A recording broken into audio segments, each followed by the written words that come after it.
This is Kinda Murdery Season 1, Ghost Towns of the Mojave Desert, presented by Criminal Content.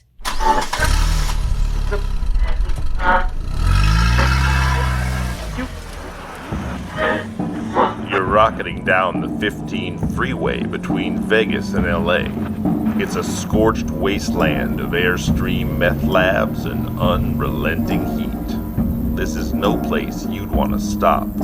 But the car's on fumes, so you take the exit and you pull up to the gas station. It's abandoned, a concrete canvas that some local Michelangelos turned into the Sistine Chapel of spray paint penis. A grave marker for every crazy story lost in the desert sands. These are the ghost towns of the Mojave Desert. And this is Kinda Murdery.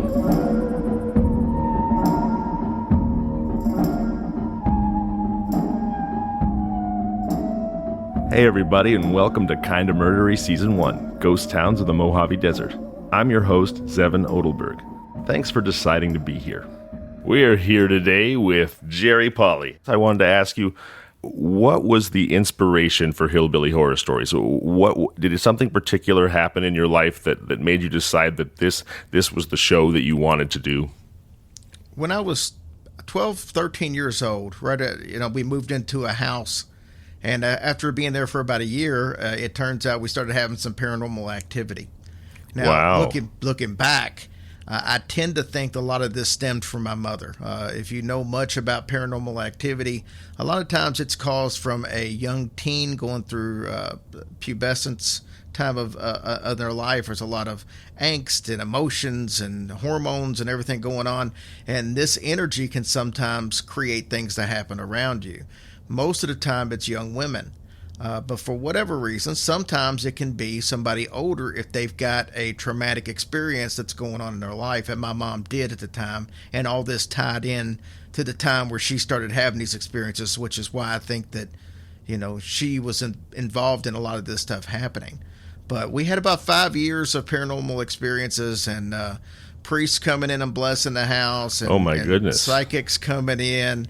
And it was kind of crazy, but that 5 years is what really piqued my interest in the paranormal. I see why your favorite movie is The Exorcist now.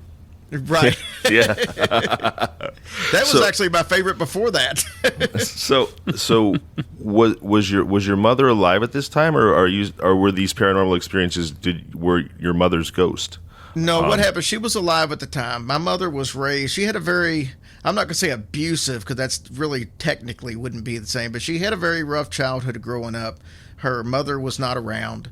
She was kind of an alcoholic and gone a lot. Her father had left at an early age, so she was a single mom. And, from the time she was 12, 13, 14 years old, she was pretty much raising her brothers and sisters because her mom would go off for 2, 3, 4 days at a time, and nobody knew where she was.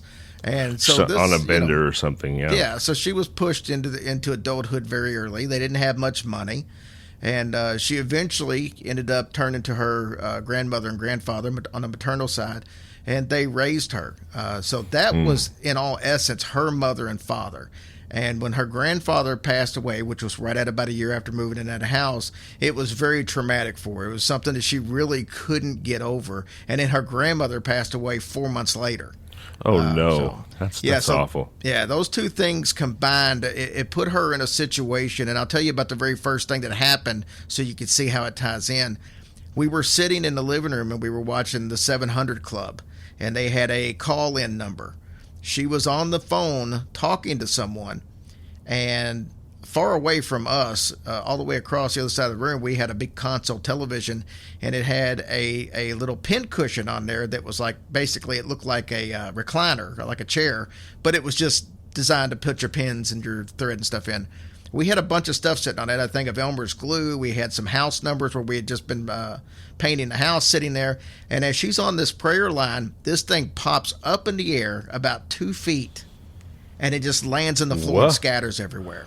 Whoa. And that was the very first instance, and then it took off from there. So that's what leads me to believe, like I said, I didn't know this back then, but years later, looking back, this is why I think I don't necessarily know if it was a demon or a ghost or what it was, or if it was something she was manifesting just because of, her anguish at the time. My goodness. And so I guess is that why Poltergeist is not your favorite movie? Actually, Poltergeist is right up there too. The remake was horrible, but the first one was good. Yeah. Awesome. And also, besides, your show is about horror stories, about the supernatural, but it's specifically hillbilly horror stories. So can you talk a little bit about that and why you feel like, would you say you identify as a hillbilly, and if so, why? Originally, the thought was it was going to be nothing but Southern ghost stories. And so when coming up with a name, Southern, and I was trying to think, okay, do we use ghost stories? Are we going to use horror stories, scary stories? And I landed on horror first, and I thought, okay, well, what can we put in front of it? That Southern and hillbilly just came up. It was kind of an alliteration, but it was no real reason other than the fact I thought it was catchy, and it fit only because we were doing Southern stories, which 6 months later we're doing stories from all over the globe, so it really doesn't even fit anymore. Well, either way, it's a great name. It certainly is. And are you from Kentucky, or do you just live in Kentucky now? No, we're born and raised in Kentucky. All right. Well, hey, it's been so fun to learn all about the show and about your background and some of the real life paranormal experiences that you've had yourself. And all right, guys, I got a little bonus story here for you from this week's town of Lebec, California. It's called The Legend of Linden's Laundry. You ready? Let's do it.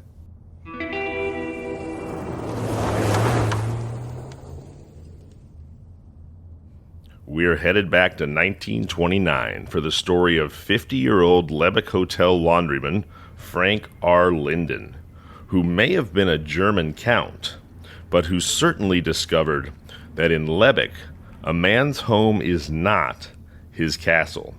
Get ready for the Lebec legend of Linden's Laundry. I want to say at the outset, just to frame this story for you guys a little bit, that what it really is, I think, is a story of mistaken identity, or maybe not. Pretty much sums it up. Linden works at the Lebec Hotel as a laundryman. It's worth noting that at this time in history, in the 1920s, the Lebec Hotel was a top-of-the-line 5-star hotel and a favorite getaway for Hollywood stars and executives who would escape the city and go hang out in luxury up in the mountains. It was known to be frequented by Clark Gable, by Gary Cooper, by Clara Bow, and others. So it was despite the town being tiny, this was a very fancy and famous hotel. And Frank Linden ran the laundry there. So one night, Frank Linden is at home with his wife and his daughter, and there's a knock on the door. And he comes to the door and he says, "Who is it?" And the answer is, "It's the sheriff's department." And he says, "Well, which sheriff's department?" And they say, "It's the Bakersfield Sheriff's Department." And he says something to the effect of, "I'm going to get you bastards." And starts... Just for showing up? Showing up results in a "I'm going to get you"? Well, you'll find out why he had that reaction in a moment. Okay. There with the 3 sheriff's deputies is a man named A.M. Moody, who has presented himself as a federal agent from the Justice Department. Here's the thing.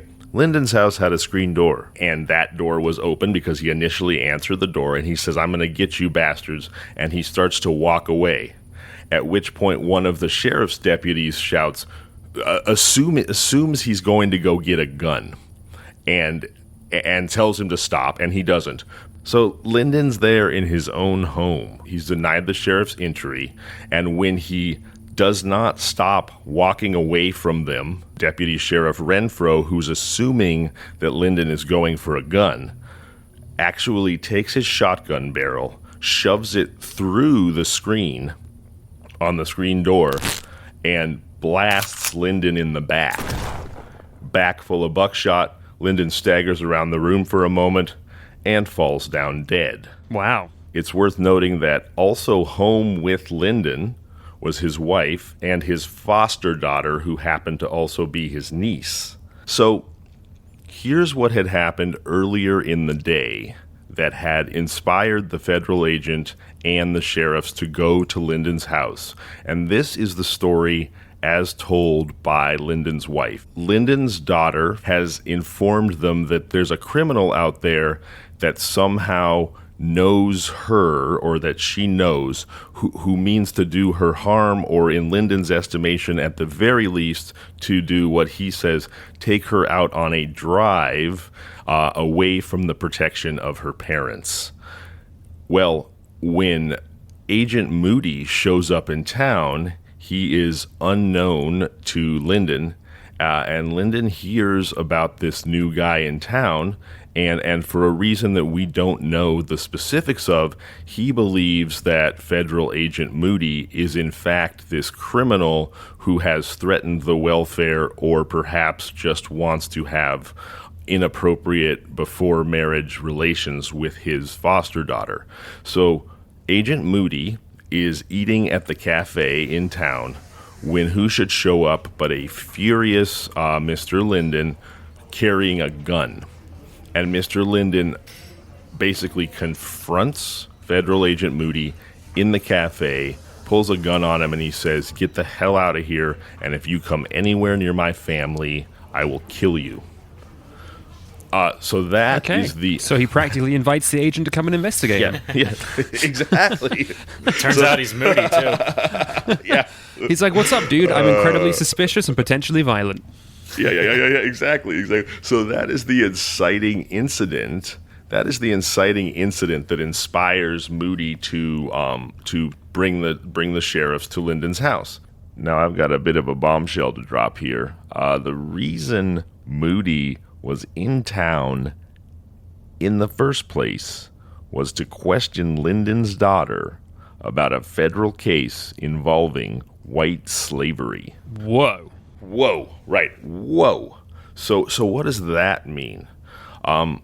It's something of a sad chapter in American history about a law that was passed for one reason and then enforced for another and worse reason. And I'll get to that in just a second. So the Mann Act was ostensibly passed to curb sex trafficking. It basically made it illegal to transport women, and generally in this case, it was enforced in the case of a white woman, across a state line. But so the idea was they were trying to wipe out sex trafficking. In practice at that time, how it was often used, and it was famously used this way against the boxer Jack Johnson, who was the subject of that documentary Unforgivable Blackness. It was often used to specifically persecute interracial marriages. So what would happen is if a white woman was in a relationship with a black man and they traveled across a state line, the racist authorities would show up and essentially say, well, there's no way she's with you willingly. You must be transporting her against her will and then prosecute the person under the Mann Act. That is not necessarily the only way that the Mann Act was used, but it was a common way that the Mann Act was used. Yeah, it's a dark little chapter in American history. So when Federal Agent Moody is there to question the daughter/niece about facts of a white slavery case, basically what that means is that he's following a lead in a Mann Act prosecution, which could perhaps be to stamp out prostitution, but was more often employed as a means to attack interracial relationships. Wow. Right. So does it seem like... Well, I guess maybe you'll tell us, so I'll stop. No, go. No, please. Well, I guess my question is then, like, is she being questioned as a potential victim of slavery, or is she being prosecuted, or is she being questioned about a relationship she's had, and is her surrogate father potentially being violent to the police to get them to not further investigate the fact that he's maybe harboring someone, or I don't know. It just seems like there's the answer to that is anything is possible. I'm going to be straight up with you. This is a mystery of a case. There are several things that may have happened. I have some more details to share now that will shed some light, but not all the light. Now, there's a few little iffy questions here, because remember, not everything is mutually exclusive, right? So Moody shows up to Linden's house with 3 sheriff's deputies in tow. They're 3 sheriff's deputies from Bakersfield, which, while it is the closest sort of mini metropolis, one has to assume that in the town of Lubbock, especially with this highfalutin hotel where there were often the biggest movie stars in the world, I mean, we're talking Clark Gable here, there had to be a local lawman of some sort. Notably, there is no local lawman in tow when these sheriffs and this federal agent go to Linden's home. So I think there are a few possibilities of what may have happened here. One is that Linden truly believed that this federal agent was this man who had threatened his daughter. But why would he believe that? And, without wanting to cast any aspersions on a possible victim, you have to wonder, did his foster daughter tell him specifically that man in town was the man who had threatened her? And if so, why would she be inspired to do that? Is it possible that she herself had an interracial relationship that Agent Moody was there to investigate, and she, because she knew how her family would react, didn't want that investigation to happen, and so she concocted a story about a criminal who had threatened her to try to, and that criminal being the federal agent, to try to inspire her foster father to go chase the man off. Then there's another question. There's another possibility, and this is where it gets even a little bit weirder when it comes to the misunderstanding part of things. When they do the autopsy on Mr. Linden, they find, who was a German man, they find 2 other healed bullet wounds, and they discover that he bears a striking resemblance both from appearance and known injuries to a German count, to a titled German count who has left Germany. Yeah. So I don't. So I could tell you. So we're back to vampires then. Yeah, back to vampires. So when we find out he's a German count, I couldn't help but wonder, did he bring her to America from Germany in sort of a Cinderella situation where he was working her like a servant in their home, and perhaps that's what Agent Moody was there to investigate, because again, the Mann Act was not always employed racially, and maybe that's why he didn't want them snooping around, and why the wife had such a different story of what happened. So you think the wife invented the idea that the surrogate daughter had claimed someone was threatening her in order to recontextualize the events? I certainly think that it is possible. Yes. Mm-hmm. So this is interesting too. So the next day, Agent Moody is gone from town. No one knows what became of Agent Moody, and no one knows whether or not he had a warrant or any actual means to enter and investigate the home of this guy initially. And so then here's another question. Agent Moody may in fact be a federal agent, but he could be both a federal agent and the guy who was trying to behave inappropriately with Linden's daughter. They're not mutually exclusive, right? Or another possibility that we've discussed in previous episodes is that perhaps he is part of the secret society of vampire hunters and he's taking out the count. That is true. 1 episode about vampires, 2 episods about vampires. Here we go again. We're big fans of the Count from Sesame Street around here, Jerry. Do you like the Count? I like the Count. That was actually a pretty good impersonation. So Thank you. The one and only impersonation he can do. Yes. My impersonation skills are limited. I can also impersonate an extremely circuitous storyteller, though. I don't know if you guys have ever noticed that. Jerry, is there a version of this story that you find to be the most believable, or is it all just one giant grain of salt in your mind? I mean, to me, they all sound plausible.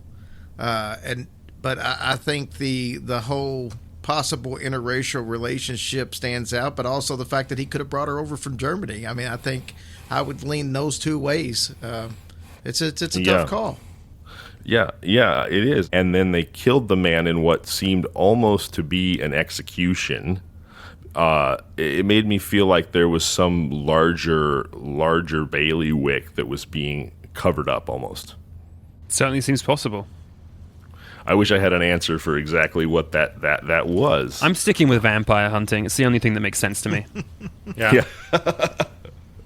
No, There's no bears, it's vampires. Yeah. Yeah. So all the sheriff's deputies, as well as Agent Moody, are found to be innocent. It's considered a justifiable killing, and that's pretty much the end of the story. Desert justice. Indeed. You shouldn't be shooting a guy in his own home as he has his back to you walking away. And the sheriffs say that they shot at him because they presumed that he was going to get a gun. But he did not have a gun at the time. He had his back turned. He's walking away. The guy shoves that shotgun barrel through the screen door and blows the man away. To me, almost feels like an execution for some shadier reason. Yeah, it certainly does. Seems a little impatient.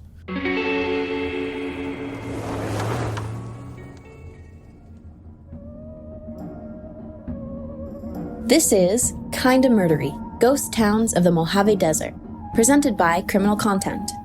You can find us online at kindamurdery.com and on all social media at Kinda Murdery. Email us at contact@kindamurdery.com. Listen to us on all your favorite podcasting apps: Apple Podcasts, Spotify, Overcast, Google, and more. Don't forget to rate, review, subscribe, and tell your friends about the show.